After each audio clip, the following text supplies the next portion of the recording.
속하지 아니함 같이 그들도 세상에 속하지 아니함으로 인함이니이다.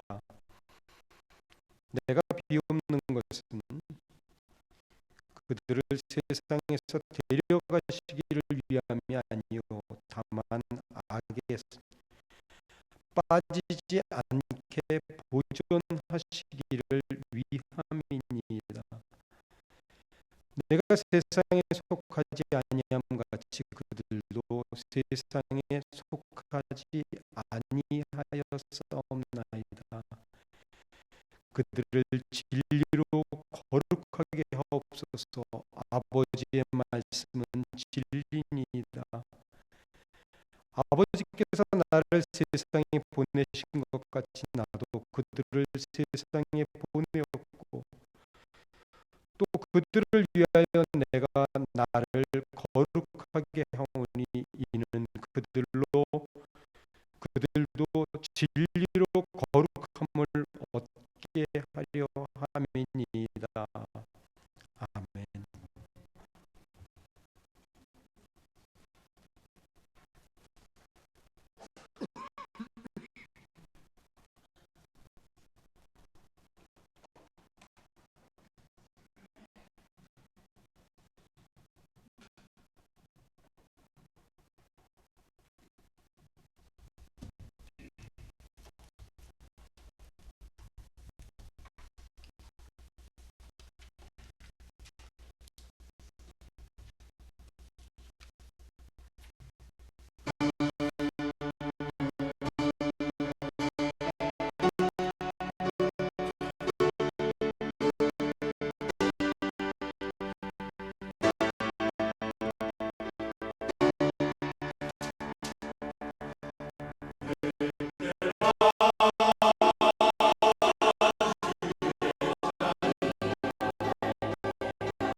우리 하나님 앞에 한번 기도하겠습니다.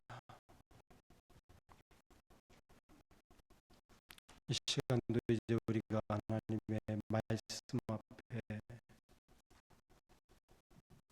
마음을 여밉니다. 성령 하나님께서 친히 우리의 마음을 활짝 열어주시고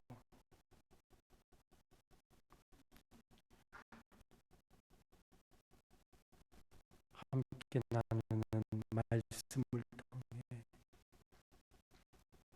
우리의 삶에 가장 필요한 것들이 각 개인마다 다르지만 구체적인 적용이 이루어질 수 있는 시간 되게 하시고 도전이 되게 하시고 하나님 앞에 새로운 결심과 마음을 새롭게 하는 시간 되어지도록 인도해 주시옵소서. 예수님의 이름으로 기도드렸습니다. 아멘.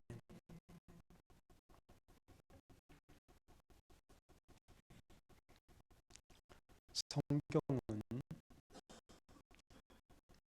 우리가 이 땅에서 이 땅을 삶을 살아감에 있어서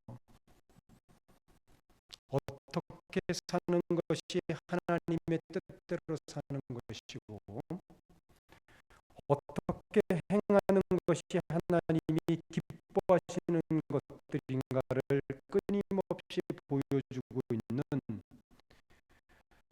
살아있는 하나님의 말씀입니다. 그리고 실제로 그 말씀을 따랐던 사람들을 우리에게 소개해 줌으로써 우리에게 도전이 되어질 뿐만 아니라 실제로 우리가 그 말씀대로 살아가도록 안내해 주고 있습니다. 그 말씀대로 살았던 사람들 가운데 한 예는 다니엘서에서 찾아볼 수 있습니다. 다니엘과 그의 세 친구는 10대 시절에 이스라엘과 예루살렘이 바벨론에 의하여 멸망할 때에 사로잡히게 되고 바벨론까지 끌려가게 되지요. 당시 바벨론의 통치자였던 느부갓네살 왕은 싸워서 전쟁에 이기게 되어지면 포로가 되어진 그 나라 가운데 똑똑한 젊은이들을 자기 나라로 데려가서 훈련시킨 다음에 아주 필요한 일꾼으로 그렇게 사용하는 그런 계획들이 있었습니다. 그런데 다니엘과 세 친구가 바벨론으로 끌려가서 보니까 왕이 제공하는 진수성찬이 날마다 펼쳐지는 것입니다. 정말 웬 횡재일까요? 자기 나라에서 살아갈 때는 그런 음식은 구경도 해보지 못했는데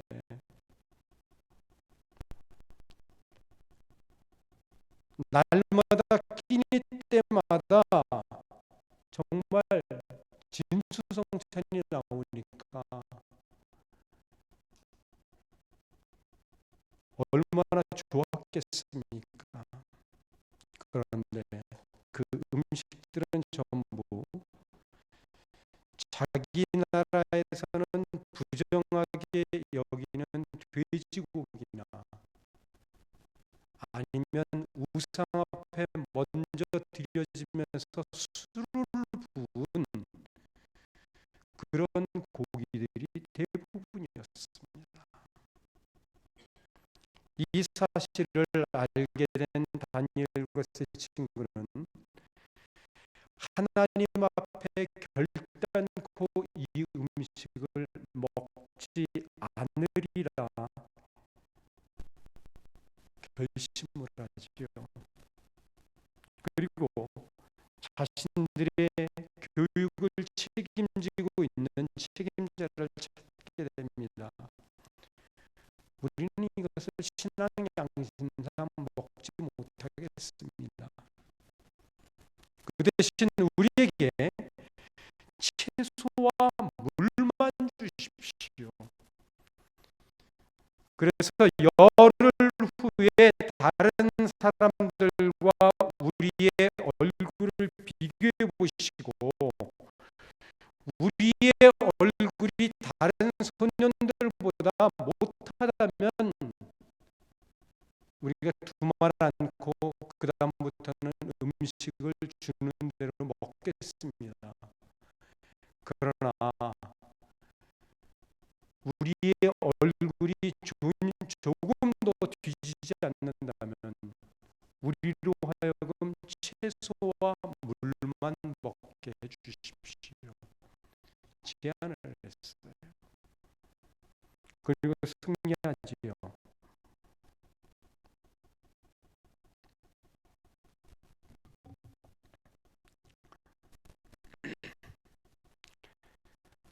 다니엘의 세 친구는 우여곡절 끝에 바벨론 제국의 재상으로 세워지게 되고 그 중에서 다니엘은 계속 바뀌어지는 역사의 변동 속에서 4명의 임금을 섬기며 바벨론과 페르시아 제국의 모든 크고 작은 정책들을 좌지우지하는 중요한 인물로 부각됩니다.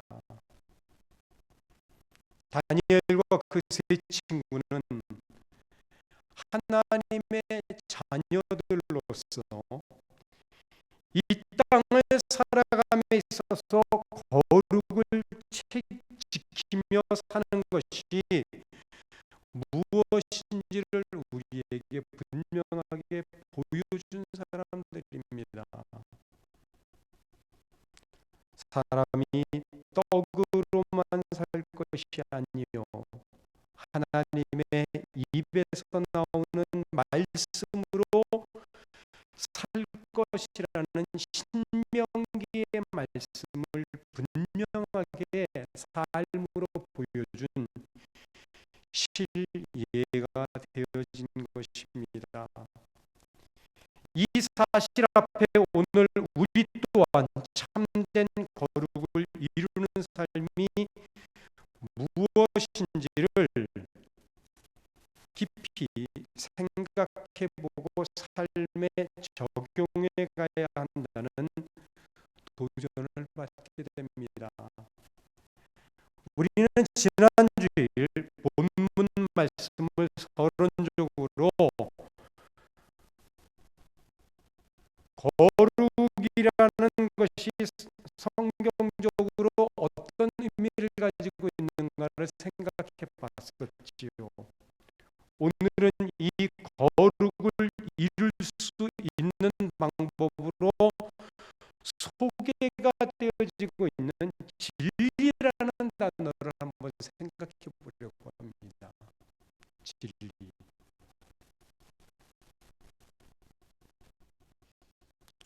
예수님께서는 본문 17절에서 진리로 거룩하게 하옵소서라고 기도하셨고 19절에서도 진리로 거룩함을 얻게 하려 함이라라고 말씀하셨습니다.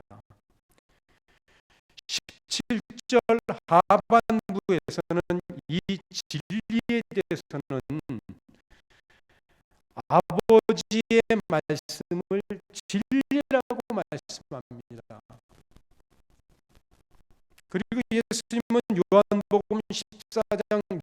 9절에서도 자기를 가리켜 내가 곧 길이요 진리요 생명이니라고 말씀하시지요.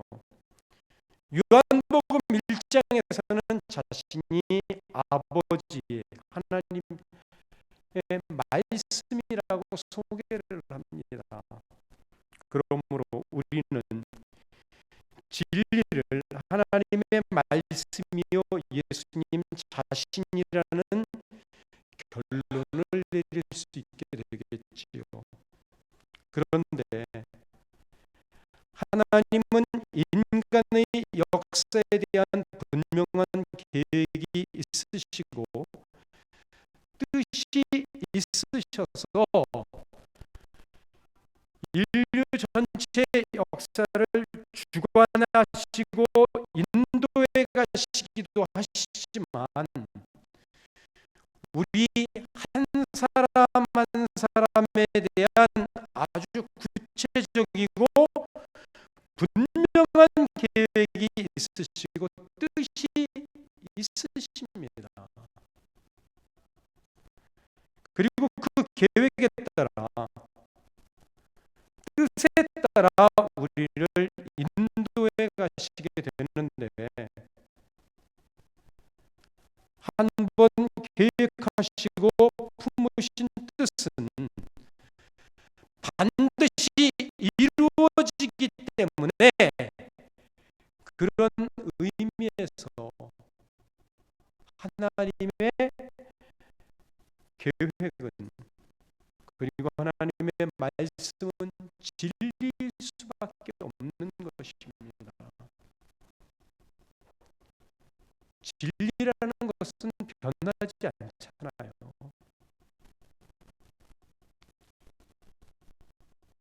한 번 선포되어진 것은 반드시 이루어지지요.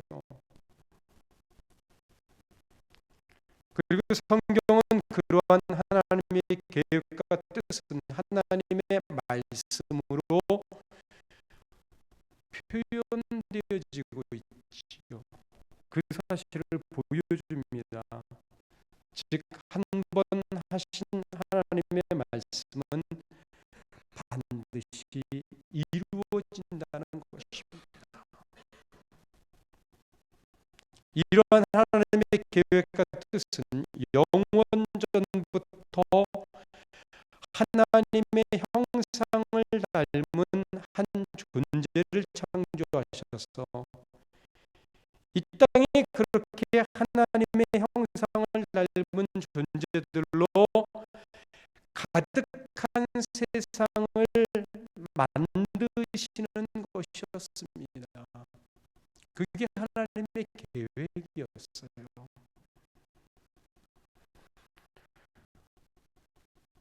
하나님은 이 땅에 하나님만을 의지하고 하나님이 주시는 힘으로만 살아가는 그런 존재들로 가득한 세상을 만들기 원하셨습니다. 그 존재가 바로 우리 인간들이었고 처음 만들어진 인간은 정말 하나님의 계획대로 하나님의 기쁨이었고 하나님이 보시기에 심히 좋았더라라고 표현할 수밖에 없을 정도로 만족스러운 존재들이었습니다. 그러나 이 땅에 죄가 들어옴으로써 인간은 하나님의 형상 대부분을 상실해버렸고 그 가운데서 정말 하나님만을 의지함에 있어서 방해되는 실체가 무엇인가를 깨달아 자신의 삶에서 제거해버리지 않으면 안 되게 되었던 것입니다. 죄가 뭐라 그랬지요? 죄, 죄가 무엇인가요? 하나님 없이 자신이 하나님이 되어 살아가는 자기 중심의 삶, 자기밖에 모르는 삶이 바로 죄이지 않습니까?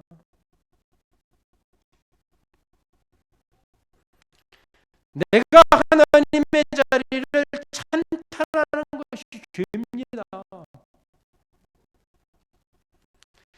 나 자신이 하나님 없이 오직 자신의 힘으로만 살아가려는 모든 시도와 노력과 방법과 계획이 전부 죄입니다.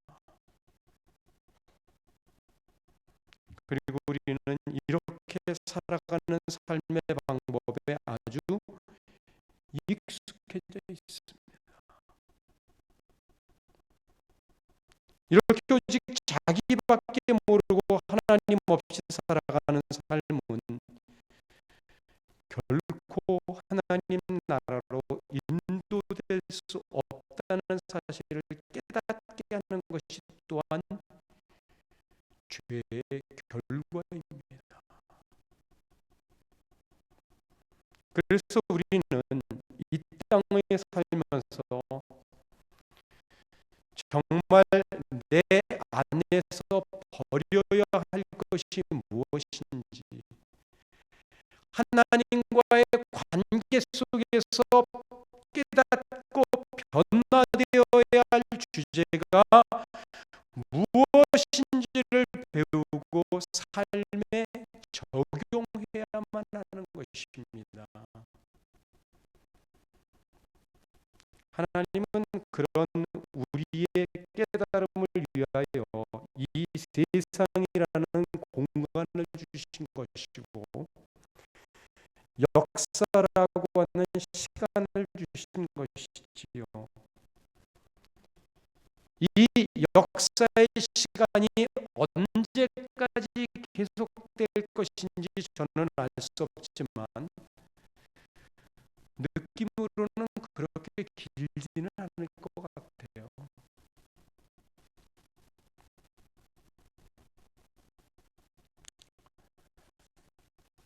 어쨌든 이 역사라는 시간과 이 땅이라고 하는 공간 속에서 우리는 분명히 하나님의 원하시는 자녀로서 세워지고 살아감에 있어서 하나님이 계획하시고 뜻하셨던 바들을 깨닫고 버려야 할 것들은 버리고 취해야 할 것들은 취하고 마음에 아로새겨야 할 것들을 새겨가야 하는 것입니다. 즉 하나님은 우리 인간들을 인생이라고 하는 여정 속에서 우리가 버려야 할 것들과 마음에 아로새겨야 할 것들을 훈련을 통해서 이루어 가시고자 하시고 계시다는 것입니다. 그리고 이런 훈련의 삶을 하나의 모델로 성경을 통해 우리에게 보여주신 것이 있는데, 그것이 바로 출애굽 이후 광야 40년 동안 하나님의 백성들이 광야에서 살았던 삶의 모습입니다. 그 사실은 우리가 신명기 8장 1절부터 6절까지의 말씀을 보면 분명하게 알 수 있습니다. 이 말씀을 한번 보겠습니다. 내가 오늘 명하는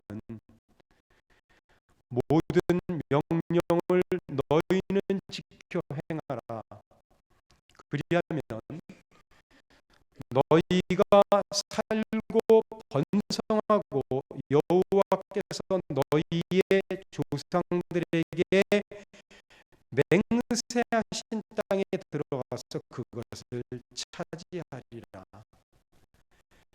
네 하나님 여호와께서 이 40년 동안에 내게 광야 길을 걷게 하신 것을 기억하라. 이는 너를 낮추시며 너를 시험하사 내 마음이 어떠하든지 그 명령을 지키는지 지키지 않는지 지키지 않는지 알려 하심이라.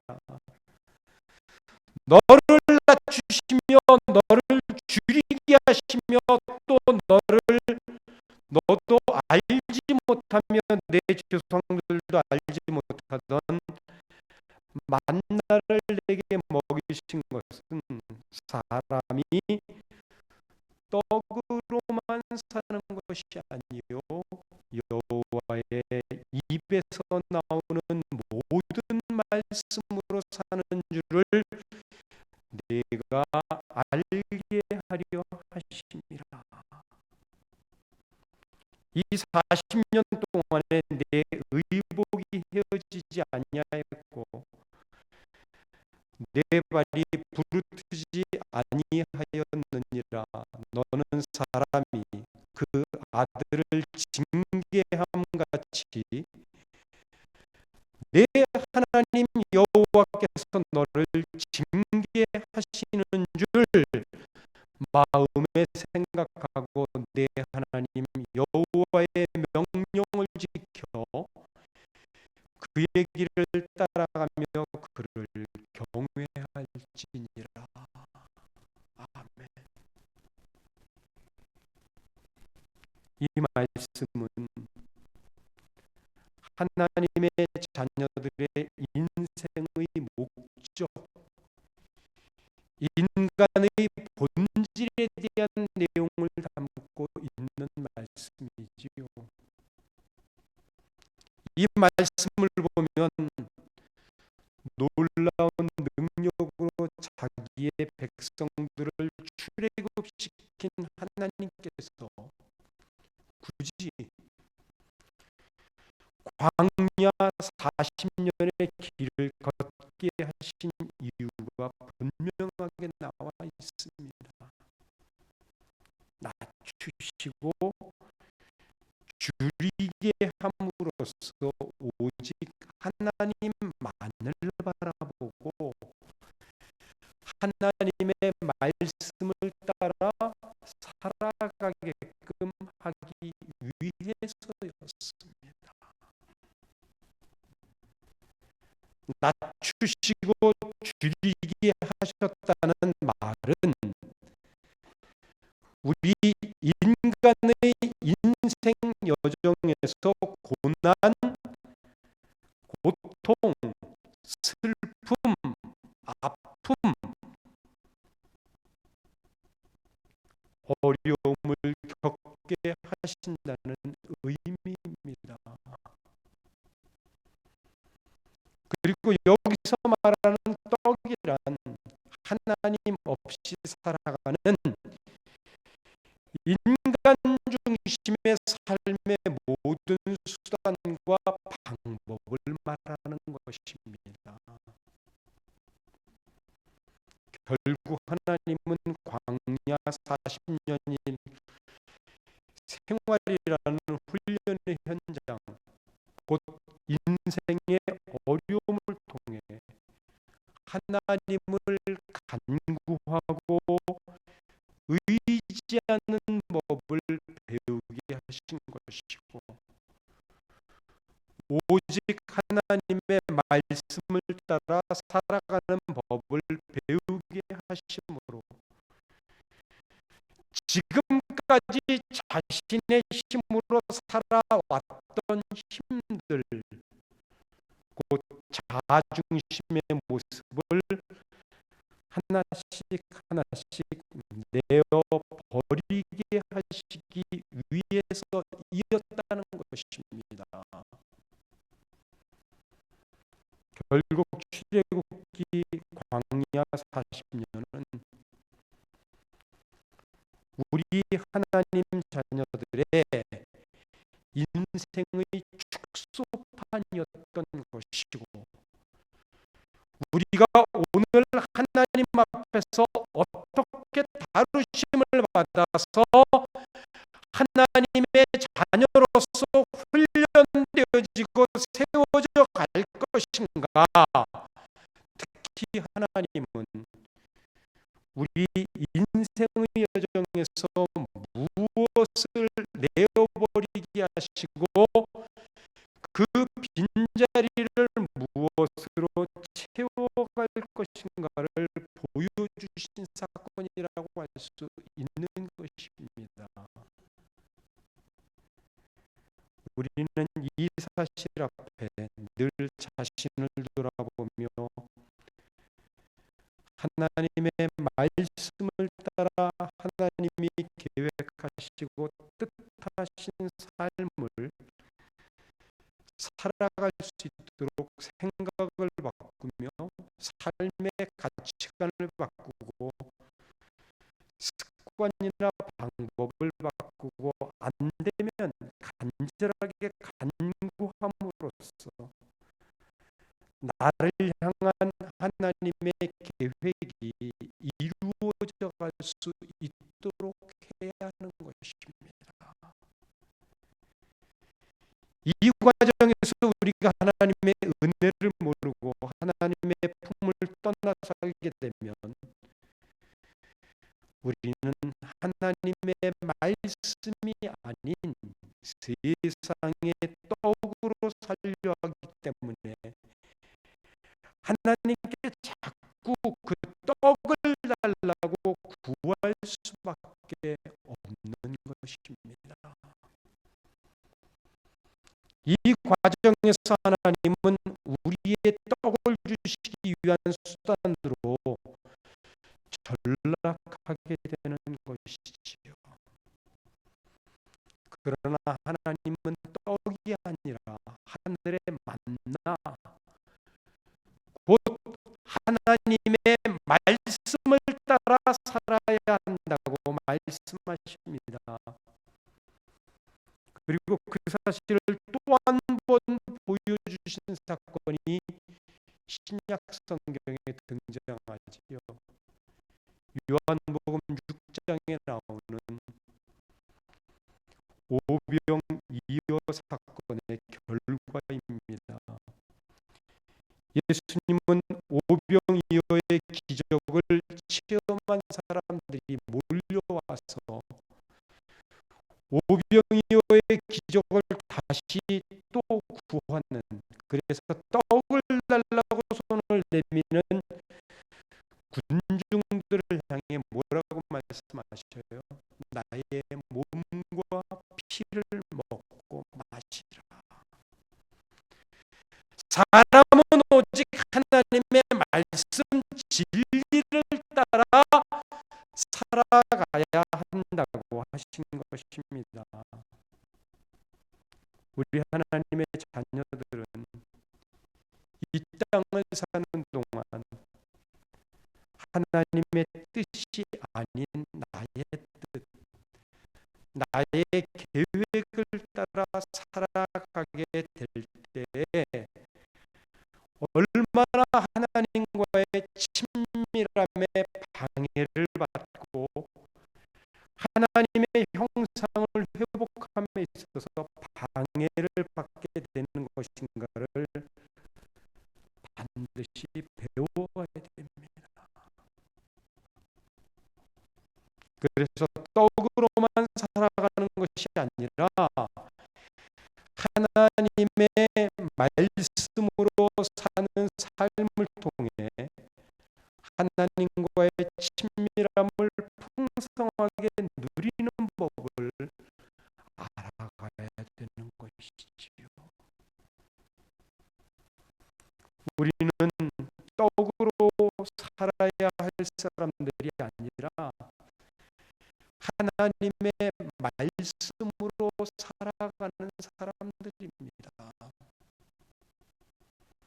출애굽기 16장을 보면 만나와 메추라기 사건이 기록되어져 있습니다. 그런데 재미있는 것은요, 이 16장이 기록되어지기 전 바로 앞에 15장에는 어떤 사건이 기록되어 있는지 아세요? 15장 홍해 바다를 막 건넌 이스라엘 백성들이 여호와 하나님의 그 놀라운 능력, 기적의 역사를 찬양하는 찬양시로 꽉 차 있어요. 그리고 2달 반이 채 되지 못해서 먹을 것이 떨어지자 하나님을 향해 원망을 하게 됩니다.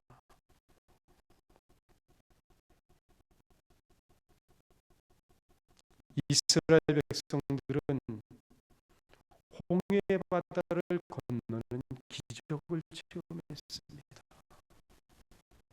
그 말은 하나님이 얼마나 놀라운 능력을 가지고 계신 분인가를 경험했다는 것을 말하는 것이죠.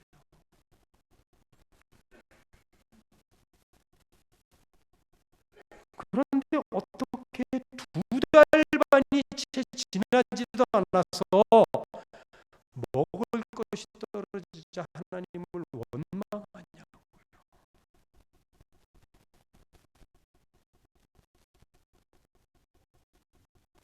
우리가 죽을 매장지가 없어서 이 광야에서 죽게 하느냐고 아우성을 칩니다. 배가 고픈지 모를 때는 하나님을 찬양했던 사람들이 이제 먹을 것이 떨어지자 하나님을 향해 원망의 말들을 쏟아내놓기 시작합니다.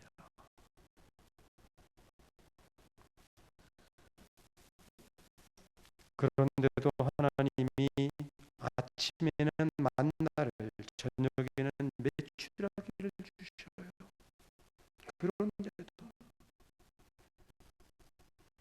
그러나 이렇게 하늘 양식을 베푸시면서 하셨던 말씀이 한 구절 있습니다. 출애굽기 16장 4절 말씀입니다.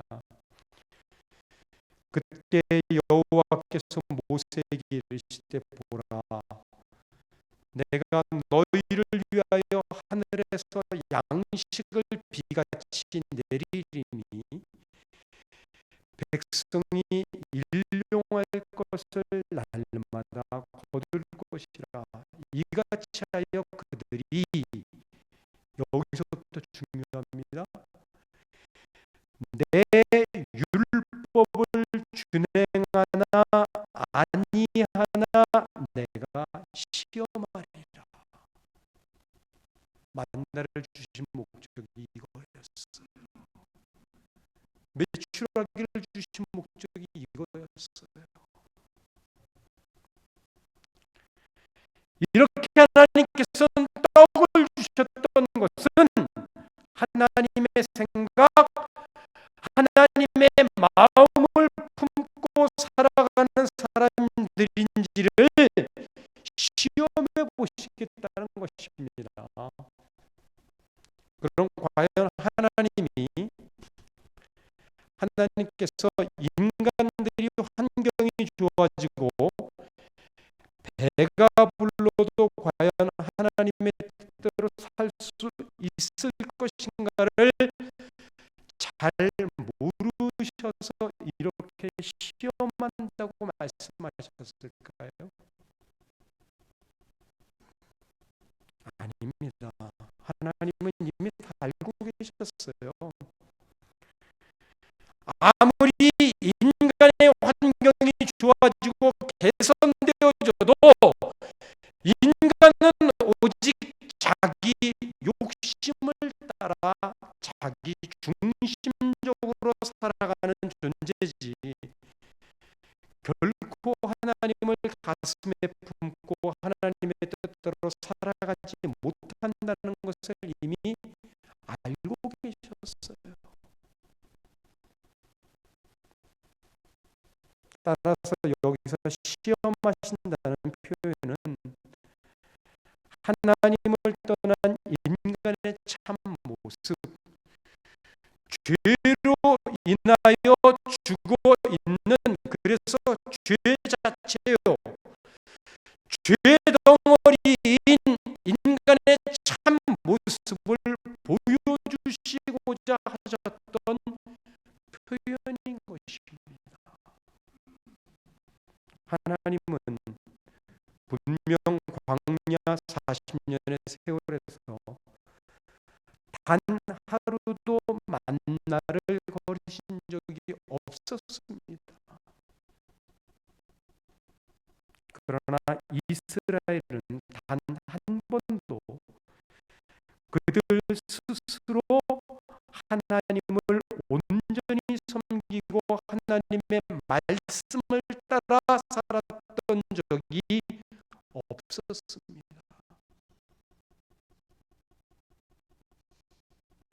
정말 아이러니컬한 모습 아닙니까? 하나님은 한 번도 약속을 어기지 않고 날마다 기적을 보여주셨는데 그 기적을 체험한 이스라엘 백성들은 단 한 번도 제대로 하나님을 섬긴 적이 없었어요. 40년 동안. 그것이 인간의 실체라는 거예요. 그게 인간의 참 모습이라는 거예요. 그게.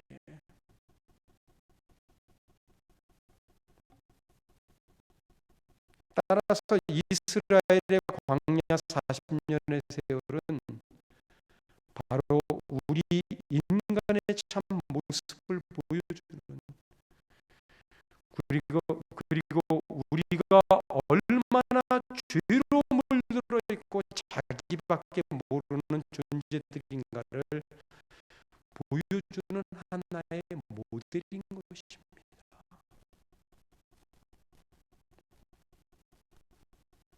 오늘 우리의 삶도 마찬가지 아닐까요? 얼마나 나를 양보하지 못하고 나를 내려놓지 못합니까? 얼마나 악착같이 상대방을 이겨먹으려고 하고 상대방이 틀리고 내가 옳았음을 증명하려고 얼굴을 붉히며 목소리를 높이는 삶을 삽니까?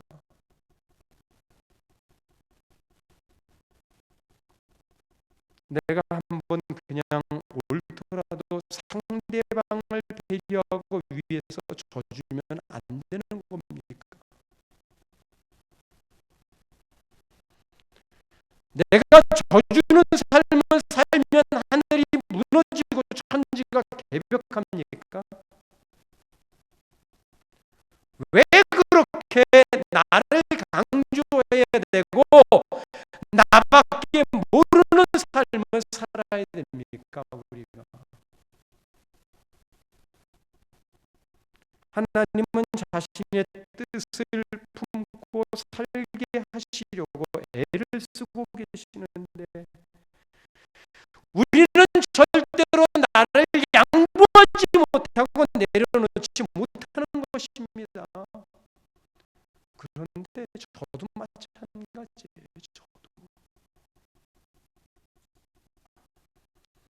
제가 제 자신을 가만히 돌아보고 얼마나 고집스럽고 나밖에 모르는 인간인지. 때때로 힘들게 하는 사람들을 떠올리며 별별별 생각을 다 합니다. 때로는 분노를 삭히지 못하기도 하고, 때로는 생각만이지만 온갖 해코지를 당하는 것이 저의 모습입니다. 그래서 하나님 앞에 그런 나를 용서해 달라고, 내려놓을 수 있게 달라고 얼마나 부르짖는지 몰라요. 어쩌면 나를 내려놓아야 한다고 계속 여러분들 앞에 여러 번에 걸쳐서 강조하는 이 외침은 여러분들을 향한 것이기에 앞서서 저를 향한 외침인지도 모르겠어요. 저부터 잘 안 되니까.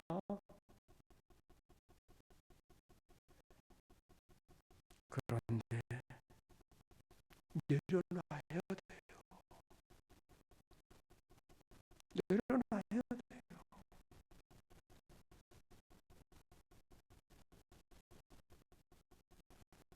그 실제 모델이 바로 이스라엘의 광야 40년의 모습입니다. 그들의 삶을 보면서 그들이 어리석은 자들이라고, 어떻게 저렇게 하나님의 사랑을 모를 수 있느냐고, 하나님의 사랑을 외면하고 자기밖에 모르는 삶을 살 수 있느냐고, 그들을 힐난하기 전에 먼저 그들을 통해 나를 볼 수 있어야 됩니다.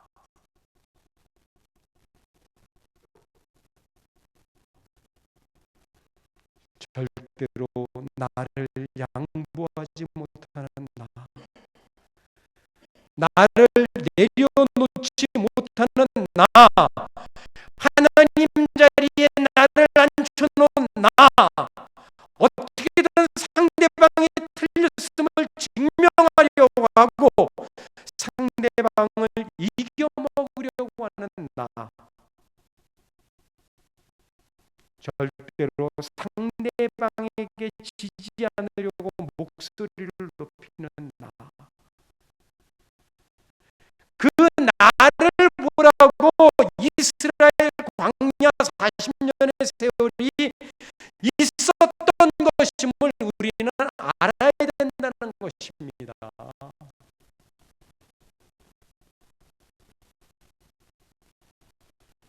우리 인간에 대한 특별한 사랑과 애정을 가지고 있었던 하나님, 그래서 당신의 형상을 닮은 모습으로 인간을 창조하신 하나님, 그 하나님은 인간이 하나님의 마음과 생각과 계획을 가슴에 품고 살아가기를 간절히 소망하셨습니다. 그리고 자신의 아들을 이 땅에 보내셔서 십자가에 죽게 하심으로 우리를 새롭게 다시 창조하심으로 하나님이 처음 품으셨던 그 계획과 뜻을 우리 안에 이루어 가시려고 우리를 부르신 거예요.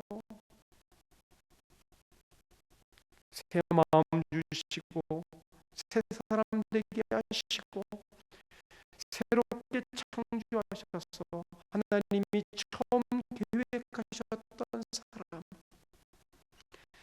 곧 하나님의 마음을 품고 하나님의 계획을 따라 하나님의 말씀만으로 살아가는 그런 사람들이 되게 하시고자 하신 것입니다.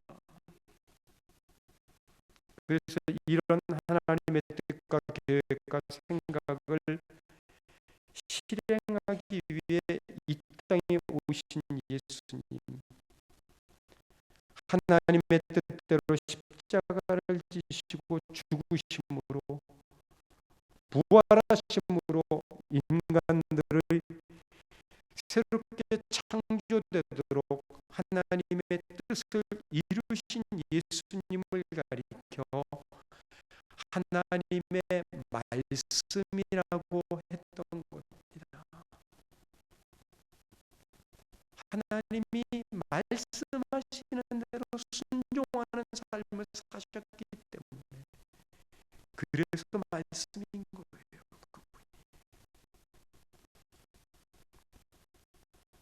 그리고 예수님을 통해 이루시고자 계획하신 하나님의 뜻이 이루어질 것이 분명하기 때문에 그런 점에서 예수님은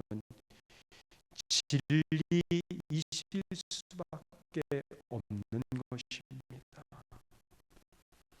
그러므로 이제 우리 안에 하나님의 말씀이 거할 뿐 아니라 이제는 그 말씀이 우리의 생각, 마음, 성품, 계획, 습관까지도 전부 다스려갈 수 있도록 나를 내려놓는 삶에 초점을 맞추고 하나님의 다스림을 위하여 내가 그 다스림 안에 앞에 순종하는 삶을 살아갈 수 있도록 하나님께 도움을 구하는 기도를 날마다 간절하게 드릴 수 있어야 되는 것입니다. 이렇게 살아가는 것이 진리예요. 그게 진리입니다. 거룩한 삶을 위한 방법으로 이 진리가 본문에서 강조되어진 이유가 바로 그것입니다. 하나님은 오늘도 당신의 열심으로 우리를 사랑하는 열정으로 함께 하시고자 합니다. 아니, 함께하고 계셔요. 그리고 우리 안에 이 하나님의 마음이 품어지고 하나님의 뜻대로 살아가도록 하기 위해 잠시도 한눈을 팔지 않으십니다. 그런데 우리는 이런 하나님 앞에 가끔은 그릇된 생각, 그릇된 한마디의 말들, 그릇된 행동들을 보이는 경우들이 한 주간의 삶 속에서도 자주 경험되어지곤 하지요. 그럼에도 마치 하나님이 아무것도 모르시는 것처럼 우리의 죄를 짓는 현장에서 침묵하시는 것처럼 느껴지지 않습니까? 하나님이 왜 가만히 계실 것 같아요? 왜? 우리가 이뻐서요? 그 죄를 통해 깨달으라고 기회를 주시고 시간을 주신 거예요. 역사라고 하는 시간과 이 땅이라고 하는 공간을 주신 이유가 그거라니까요. 그럴 필요가 없다면 하나님께서 우리를 우리가 예수님을 영접하자마자 바로 천국으로 데려가 버리시지요. 뭐하러 이 땅에서 몇십 년 동안의 세월을 힘들게 살아가도록 내버려 두시겠어요.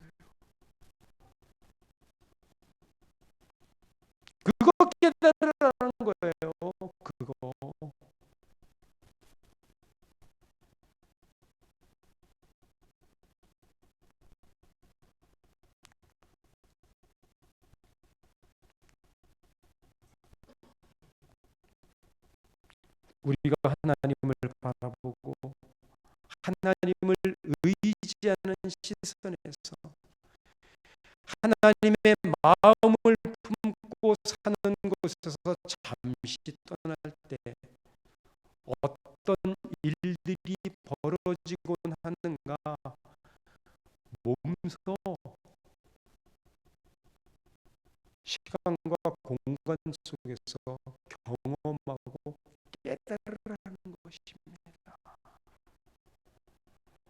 그러므로 혹여라도 자신의 신앙 양심에 찔리는 생각들이나 행동들 한마디의 말들이 내뱉어질 때 반드시 먼저 떠올리셔야 할 부분은 하나님은 그런 나를 오늘도 지켜보시면서도 참아내시고 계시는구나. 나로 하여금 하나님을 떠났을 때 내가 얼마나 형편없고 못된 삶을 선택하는가를 깨달으라고 하시는구나. 이것을 고백할 수 있어야 되는 것입니다. 예수님은 지금 하나님께 우리의 거룩을 부탁하는 기도를 하고 계십니다.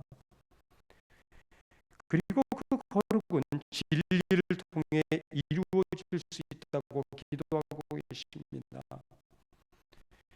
하나님의 말씀이신 예수 그리스도를 통해 이루어질 수 있다는 것입니다. 우리를 향한 예수님의 다스리심이 분명하게 고백될 때 나를 다스려 가시는 예수님이 하나님과의 친밀감 속에서 고백되어질 때에 우리는 거룩해질 수 있게 됩니다. 그리고 마침내 우리를 향한 하나님의 열심히 일을 이루어내시고야 말 것입니다. 그러므로